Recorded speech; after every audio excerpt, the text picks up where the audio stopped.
Hello guys, welcome to EPD education. काहीच Maharashtra SET आणि NTUGC NET या दोन्ही एक्झाममधील जो पेपर फर्स्ट आहे त्या पेपर फर्स्टच्या प्रॅक्टिस संदर्भात आपण पाहत आहोत MCQज सिरीज. या MCQ सिरीजमध्ये सर्वात प्रथम रिसर्च ॲप्टिट्यूड आणि टीचिंग ॲप्टिट्यूड या दोन्ही युनिट संदर्भात MCQज आपण कव्हर केले आणि त्यानंतर कम्युनिकेशन संदर्भात मागील लेसनपर्यंत 75 क्वेश्चन आपण कव्हर केले. हे सर्व लेसन तुम्हाला हवे असतील तर तुम्ही आपल्या टेलिग्राम चॅनलला व्हिजिट करू शकता. टेलिग्राम चॅनलची लिंक डिस्क्रिप्शन बॉक्समध्ये दिलेली आहे. त्या ठिकाणी गेल्यानंतर तुम्हाला सर्व लेसन पाहायला भेटतील. फ्रेंड, आज आपण कम्युनिकेशन संदर्भात 75 पुढचे क्वेश्चन पाहणार आहोत. या क्वेश्चनमध्ये देखील खूप साऱ्या कन्सेप्ट आपण पाहणार आहोत. त्या कन्सेप्ट तुम्हाला एक्झामिनेशनमध्ये चांगला स्कोअर करण्यासाठी उपयुक्त ठरतील. आजचं लेसन पाहण्यापूर्वी एक छोटीशी इन्फॉर्मेशन. जर तुम्ही नेक्स्ट MSCET एक्झाम किंवा नेक्स्ट NTUGC नेट एक्झाम देणार असाल तर दोन्ही एक्झाममधील पेपर फर्स्टसाठी एक डिटेल कोर्स आपण प्रोव्हाइड करत आहोत. त्यामध्ये पेपर फर्स्टचे 10 युनिट तुम्हाला डिटेलमध्ये कव्हर करून दिले जातात सिलेबस वाईज. त्यानंतर त्या संदर्भात पूर्णपणे प्रॅक्टिस करून घेतली जाते आणि त्या संदर्भात तुम्हाला डेमो किंवा प्रॅक्टिस क्वेश्चन पेपर देखील प्रोव्हाइड केले जातात. म्हणजे इन शॉर्ट पेपर फर्स्टसाठी एक डिटेल कोर्स आहे. त्या कोर्समध्ये पूर्णपणे पेपर फर्स्टचा सिलेबस आणि त्याची प्रॅक्टिस करून घेतली जाते. त्या कोर्स संदर्भात इन्फॉर्मेशन हवी असेल तर तुम्ही आपल्या व्हॉट्सअप नंबरला मेसेज करू शकता. व्हॉट्सअप नंबर आहे 9011 36 20 82. या नंबरवर मेसेज केल्यानंतर तुम्हाला कोर्स संदर्भात पूर्ण माहिती प्रोव्हाइड केली जाईल. तोच नंबर या ठिकाणी देखील मेन्शन केलेला आहे. पूर्णपणे इन्फॉर्मेशन पहा, व्हॉट्सअपवर मेसेज करा. त्यानंतर योग्य वाटलं तर तुम्ही कोर्स जॉईन करू शकता. पेपर फर्स्टमध्ये 90% देखील मुलांनी स्कोअर केलेला आहे. म्हणजे 100पैकी इतका स्कोअर जर तुम्हाला पेपर फर्स्टमध्ये करता आला तर डेफिनेटली तुम्ही MSCET एक्झाम क्लिअर करू शकता. क्लिअर करणं इझी आहे, अवघडचं काही नाही. फक्त प्रॉपर वेनी सर्व एक्झाम पाहिले पाहिजे. फ्रेंड, आज आपण कम्युनिकेशन संदर्भात 75पेक्षा पुढचे जे क्वेश्चन आहेत ते पाहणार आहोत. कारण मागील लेसनमध्ये 75पर्यंत क्वेश्चन पाहिलेले आहेत. ठीक आहे, मी जे प्रिव्हियस सर्व क्वेश्चन आहेत ते स्किप करत आहे. डायरेक्टली पुढचे क्वेश्चन आपण पाहूया. तरी पहा, 74 नंतर 75पर्यंत क्वेश्चन आपण पाहिलेले आहेत मागील लेसनमध्ये. आज या पुढचे क्वेश्चन पाहणार आहोत. आज आपण 76 पासून पुढे क्वेश्चन पाहतोय. 76 नंबरचे क्वेश्चन काय म्हणते समजून घ्या. एकदम इझी क्वेश्चन आहेत, अवघडचं काही नाही आहे. Effective communication will make the receiver. म्हणजे इफेक्टिव्ह कम्युनिकेशन जे असतं ते रिसिव्हरला काय करण्यासाठी भाग पाडतं ते विचारलं आहे. कुठली गोष्ट रिसिव्हर ते इफेक्टिव्ह कम्युनिकेशन ऐकल्यानंतर करतो. ऑप्शन फर्स्ट आहे, ते एन्जॉय करतो का? नाही. इफेक्टिव्ह कम्युनिकेशन एन्जॉय करण्यासाठी नसतं, ते विचार करण्यासाठी असतं. ॲक्सेप्ट इट, रिसिव्हर ॲक्सेप्ट करतो का? काही संबंध नाही. ॲक्सेप्ट करतो पण मोस्ट अप्रोप्रिएट ऑप्शन नाही आहे, बरोबर ना. नंतर option number C, pass it on to other. म्हणजे दुसऱ्यांना ते शेअर करतो का? नाही. शेअर करणं हा इफेक्टिव्ह कम्युनिकेशनचा पार्ट येत नाही. फीडबॅक येऊ शकतो पण शेअर करणं नाही. मग ऑप्शन एकच राहतो, थिंक अबाउट इट. येस, हेच करेक्ट आहे. म्हणजे इफेक्टिव्ह कम्युनिकेशन जे असतं ना त्याबद्दल जो रिसिव्हर असतो त्या रिसिव्हरने विचार केला पाहिजे तर ते इफेक्टिव्ह कम्युनिकेशन आहे. जसं की फॉर एक्झाम्पल तुमचे 2-3 मित्र आहेत पहा, असं आपण अज्युम करू. आणि तुम्ही इथं आहात, तुम्ही खूप सिन्सिअर आहात, तुम्हाला कुठलंही व्यसन नाही आहे असे तुम्ही आहात. पण हे 2-3 मित्र आहेत ना ते व्यसन करतायत. ठीक आहे, आता तुम्ही काय केलं, या मित्रांना सांगितलं की व्यसन करू नका. ठीक आहे, तुम्ही चांगले राहा, व्यवस्थित अभ्यास करा, आपलं करिअर चांगलं होऊ शकतं असं तुम्ही त्या मित्रांना सांगितलं. आणि तुम्ही जे सांगितलंय त्याबद्दल त्यांनी खूप विचार केला. येस, आपण व्यसन नाही केलं पाहिजे. ठीक आहे, आपला जो मित्र सांगतोय तो आपल्या काळजीपोटी सांगतोय, आपण नाही केलं पाहिजे त्या गोष्टी. असं जर त्या मित्रांनी तुमच्या बोलण्यावर विचार केला तर या ठिकाणी आपण म्हणतो की तुमचं कम्युनिकेशन इफेक्टिव्ह झालंय. म्हणजेच काय, त्यांना त्याचा इम्पॅक्ट जाणवला आहे. मग थिंक अबाउट इट हे त्याचं ऑप्शन होतं. म्हणजेच काय, तुम्ही एखाद्याला एखादी गोष्ट सांगितली, ती गोष्ट त्याने ॲक्सेप्ट केली आणि त्याबद्दल तो विचार केला. तर विचार केला म्हणजेच काय, तुमचं बोलणं त्याला कळालं आहे म्हणून त्याने विचार केला आहे. म्हणून ऑप्शन नंबर D या ठिकाणी करेक्ट होतो, थिंक अबाउट इट. आता इन केस प्रसंग थोडासा चेंज करतो. तुम्ही त्यांना खूप सांगितलं पण त्यांनी काय केलं, ऐकलंच नाही तुमचं.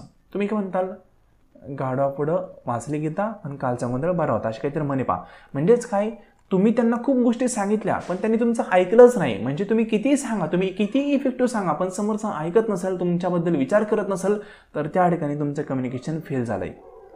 मग इफेक्टिव्ह कुठलं असतं? जर समोरच्यानी गोष्टी ऐकल्या आणि त्या ऐकल्यानंतर त्याबद्दल विचार केला तरच ते इफेक्टिव्ह आहे, आणि ऐकलं नाही तर इफेक्टिव्ह नाही आहे. सिम्पल आहे. मग ऑप्शन नंबर डी आपला करेक्ट आहे. बेसिक आहे, कन्सेप्च्युअल सांगण्याचा प्रयत्न करतोय. ऑप्शन का राईट आहे हे प्रॉपरली तुम्हाला समजलं पाहिजे. मग तुम्ही एक्झामला पण अशा ॲनालिटिकल वेने विचार करता आणि प्रॉपर स्कोअर करून टाकता. त्यानंतर question number 77, which of the following show A positive facial expression. म्हणजे तुम्ही एखाद्याला एखादी गोष्ट सांगताय आणि त्याचा चेहरा पण तुम्हाला कळतं पा, समोरच्याला आपण जे सांगतोय त्यामध्ये इंटरेस्ट आहे का नाही, चेहरा पण आपण सांगतो. मग असा कुठला चेहरा आहे की तो पॉझिटिव्ह फेशियल एक्सप्रेशन दाखवतो? ऑप्शन नंबर फर्स्ट आहे फ्रोमिंग व्हाईल कॉन्सन्ट्रेटिंग, काही संबंध नाही आहे. Option second maintaining eye contact होऊ शकतं. Option number C smiling continuously, म्हणजे तुम्ही एखाद्याला एखादी गोष्ट सांगताय तो कंटिन्युअसली हसतोय, स्माइल करतोय, नाही आहे, तुम्हाला ते अनकम्फर्टेबल वाटेल. कंटिन्युअसली हसलं नाही पाहिजे. एखादा प्रसंग झाला हसलं ठीक आहे, कंटिन्युअसली हसत असेल तुम्ही म्हणताल याचं काहीतरी भानगडी दिसते, बरोबर ना, म्हणजे चुकीचं आहे.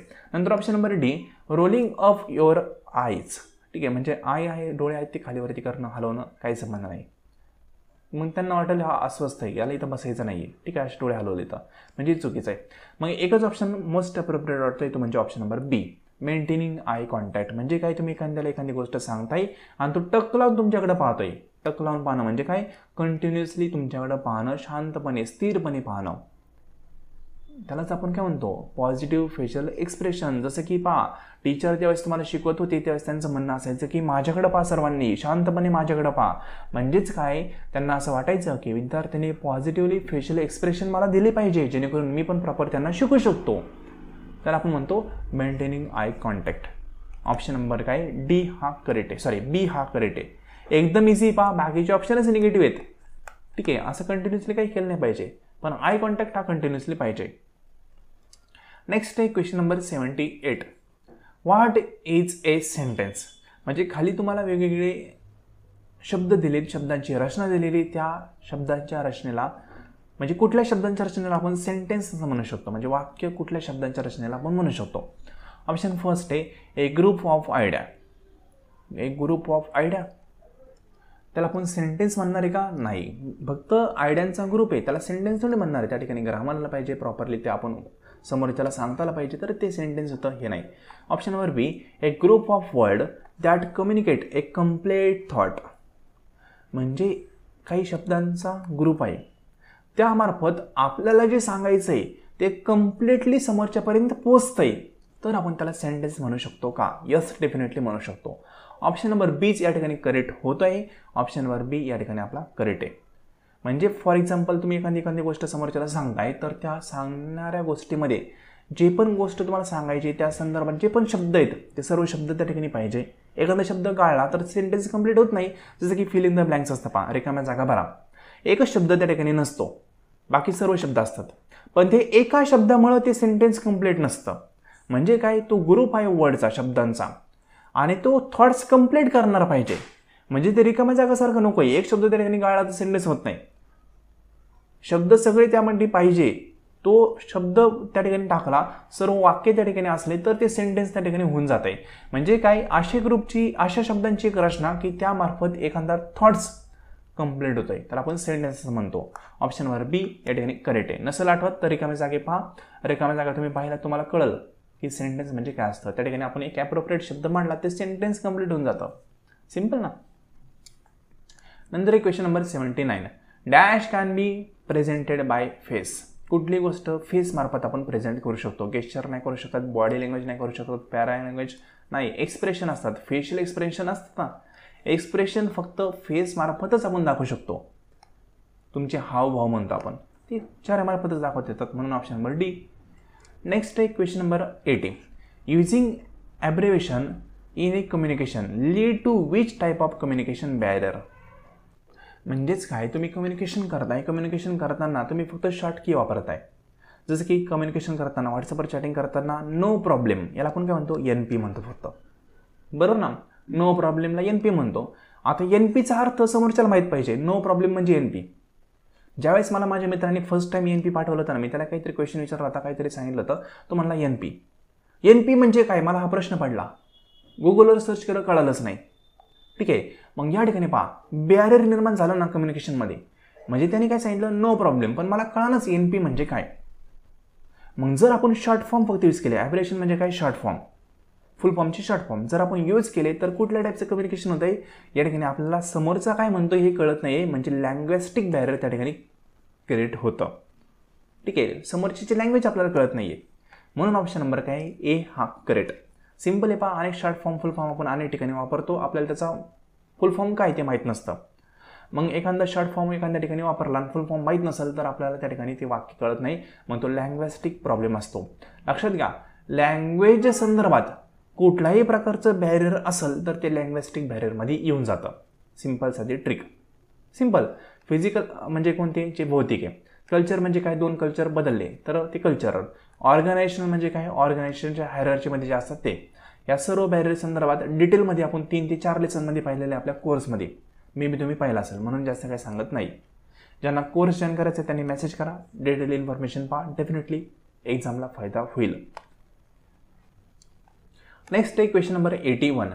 Which can be use to overcome the cultural communication barrier. म्हणजे कल्चरल कम्युनिकेशन बॅरियर जे आहे ते कमी करण्यासाठी, ते पूर्णपणे संपुष्टात आणण्यासाठी कुठली गोष्ट आपण यूज केली पाहिजे. पहिल्यांदा लक्षात घ्या, कल्चरल कम्युनिकेशन बॅरियर म्हणजे काय. हा एक व्यक्ती आहे, हा एक पाकिस्तानचा व्यक्ती आहे, हा एक व्यक्ती आहे, हा इंडियाचा व्यक्ती आहे. आपण असं ॲझ्युम करू, हा इंडियातला महाराष्ट्राचा व्यक्ती आहे, त्याला फक्त मराठी येते, हा पाकिस्तानचा व्यक्ती आहे, त्याला फक्त हिंदी येते. पहा बरं का, आता दोघांना एकमेकांसोबत बोलायचं आहे, याला फक्त मराठी येते, याला फक्त हिंदी येते. कोण कोणाला काय सांगतंय काय कळणार आहे का, नाही कळणार, कारण दोघांना पण दोघांची लँग्वेज समजली पाहिजे. मग यासाठी एक टेक्निकली त्याला आपण नाव काय दिलं, ट्रान्सलेटर. दोघांमध्ये ट्रान्सलेटर ठेवायचा. म्हणजे काय, एक असा व्यक्ती ठेवायचा की त्याला हिंदी पण कळते मराठी पण कळते. म्हणून तो काय करणार, पाकिस्तानचा व्यक्ती जे सांगतोय ते ट्रान्सलेट करणार मराठीमध्ये आणि नंतर इंडियन व्यक्तीला सांगणार. इंडियाचा व्यक्ती जे मराठीतून सांगतोय ते ट्रान्सलेट करणार हिंदीमध्ये आणि नंतर पाकिस्तानच्या व्यक्तीला सांगणार. म्हणजेच काय, कल्चर बॅरियर कम्युनिकेशनचं जे कल्चर बॅरियर आहे ते कमी करण्यासाठी ट्रान्सलेटरचा वापर आपण करू शकतो. बेसिक आहे ना, एक्झाम्पलचंही सांगितलं. म्हणजे या ठिकाणी लक्षात घ्या, ऑप्शन नंबर कुठला करेक्ट होईल, युजिंग ए ट्रान्सलेटर. ट्रान्सलेटर आपण यूज केला तर कम्युनिकेशनचं बॅरियर कमी होतं कल्चरवर. नेक्स्ट आहे question number 82. Which of the following is not a communication barrier. खालीलपैकी कुठलं कम्युनिकेशनचं बॅरियर नाही. तर या ठिकाणी ऑप्शन नंबर फर्स्ट आहे लँग्विस्टिक, हे आहे आपल्याला माहिती आहे, आपण पाहिलेलं आहे. इंटरपर्सनल आहे आपण पाहिलेलं आहे. ऑर्गनायझेशनल पण आहे पाहिलेलं आहे. फायनान्शियल बॅरियर आपण कुठेही पाहिलेलं नाही. कम्युनिकेशनच्या बॅरियरमध्ये तुम्ही सर्व लेसन पहा कोर्समधले, हा पॉईंट आपण कुठेही मेन्शन केलेला नाही आहे. म्हणजेच काय, हे बॅरियर नाहीच आहे. ऑप्शन नंबर काय, सी हा करेक्ट, फायनान्शियल बॅरियर. नेक्स्ट आहे question number 83. Straight body posture show that किंवा व्हॉट. म्हणजे आपण म्हणू शकतो एक सरळ उभा राहिलेला माणूस, ठीक आहे, तो कुठली गोष्ट शो करतो ते तुम्हाला विचारलंय. कुठली गोष्ट शो करतोय, सर्व उभा आहे, स्ट्रेट. आर्मीचे लोक असे पाहिजे एकदम सरळ उभा असतात, कुठेही वाकलेले वगैरे नसतात. तर त्यांच्या मार्फत काय शो होतं, त्यांचा कॉन्फिडन्स. यस, ते कॉन्फिडंट आहेत, बरोबर ना. म्हणजे काय, स्ट्रेट बॉडी तुमची असेल तर त्या ठिकाणी आपण कॉन्फिडन्स शो करतो. एखाद्याला एखादी गोष्ट येत नसेल तर तो असं म्हणतो आपण, असं थोडासा नर्वस असतो थोडासा. मग कॉन्फिडन्सवाला कसा असतो, स्ट्रेट. जसं की आपण म्हणतो स्पीकर वगैरे असतात एकदम स्ट्रेट थांबतात, एकदम उभा, बरोबर ना. म्हणजे काय, त्या ठिकाणी ते दाखवतात की आमच्यात खूप कॉन्फिडन्स आहे. ऑप्शन नंबर काय, सी हा करेक्ट आहे. एकदम बेसिक क्वेश्चन आहे, प्रिव्हियस इयरचा क्वेश्चन हा. नेक्स्ट आहे 84. Which of the following is not an element of communication cycle. जी कम्युनिकेशनची सायकल आहे त्यामध्ये खूप सारे एलिमेंट आहे, टोटल महत्त्वाचे 5 आहेत किंवा 4 आहेत. त्यापैकी कुठलं एलिमेंट कम्युनिकेशन सायकलमध्ये येत नाही, खालचं ते तुम्हाला विचारलं आहे. चॅनल येते का, तर चॅनल नॉर्मली एलिमेंट असतो. नंतर रिसिव्हर आहे का, यस असतो. इनकोडिंग हा एलिमेंट नाही आहे. सेंडर हा पण असतो. इनकोडिंग ही एक प्रोसेस आहे, एलिमेंट नाही आहे. एलिमेंट म्हणजे काय, घटक. चॅनल हे एक घटक आहे, माध्यम आहे, बरोबर ना. तुम्ही कुठली चॅनल वापरणार, मग मेल वापरा, नंतर तुम्ही टेलिग्राम वापरा, कसंही वापरा, ती चॅनल एक घटक येतो. रिसिव्हिंग किंवा रिसिव्हर हा एक घटक आहे, एक व्यक्ती आहे रिसिव्हर. सेंडर हा एक व्यक्ती आहे.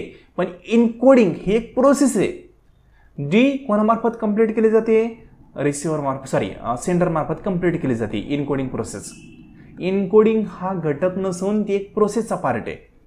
म्हणून या ठिकाणी ऑप्शन नंबर सी हा करेक्ट येईल.